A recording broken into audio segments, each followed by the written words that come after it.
Today I show you my progress on the Stash Buster journey.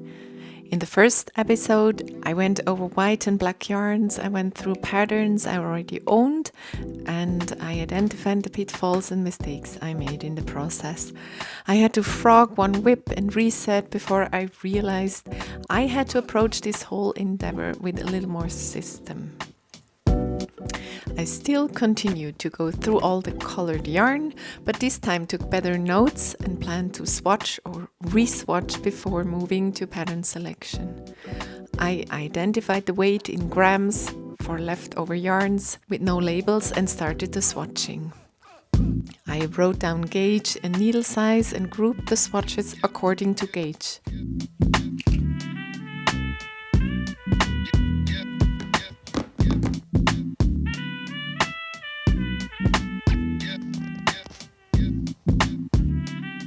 This is how the wall came to be. I grouped finer yarn on top and thicker yarn with 17 to 19 stitch gauge on the bottom. It set the stage to see what otherwise would be hidden yarn and pattern combinations that I didn't see before.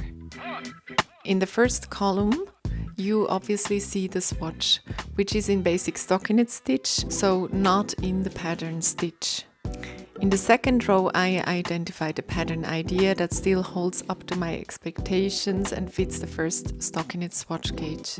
In the third row, you see patterns I initially planned to use but are on hold for now or for good, but still very nice patterns that I hope to make one day.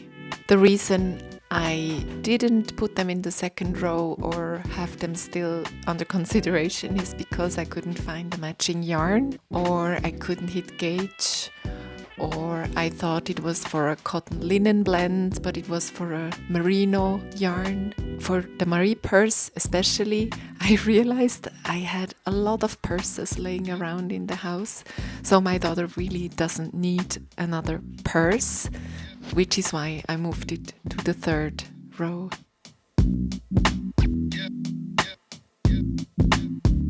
There are two patterns I matched already with yarn and I'm excited to work on.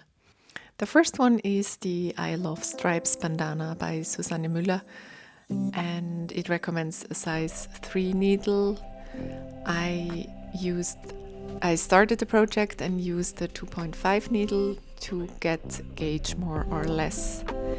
It recommends a 28 stitch gauge. I got a 28 to 30 stitch gauge before blocking, and I think that's okay. It's not a garment, it's just a bandana, so it doesn't matter too much.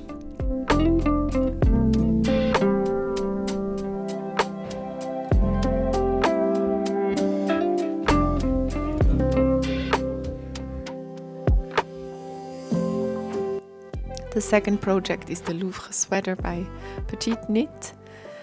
I knit the swatch in 4mm needles and got a 20.5 stitch gauge instead of a 20. So that would give me a size S. It meant to have not 20 centimeters of positive ease, but 15, which is absolutely fine for me. And since I was 0.5 stitches per 10 centimeters off, this gives me around 3 centimeters less of positive ease around the bust, so that's 12 to 13 centimeters of positive ease with size S, and that's fine for me, even though it's not the 20 centimeter positive ease that is meant to be in the pattern. What you see me doing here is trying to figure out where I added or left out some stitches in the yoke.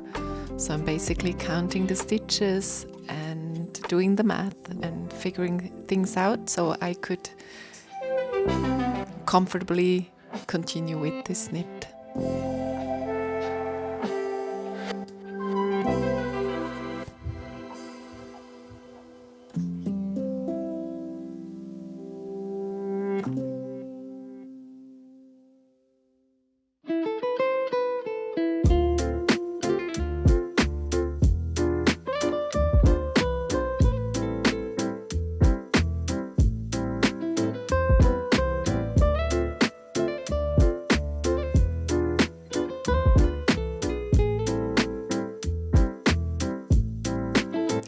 So now let's use the first spring sun rays over lunch break to get some inspiration and continue with my whips and just enjoy the beautiful time.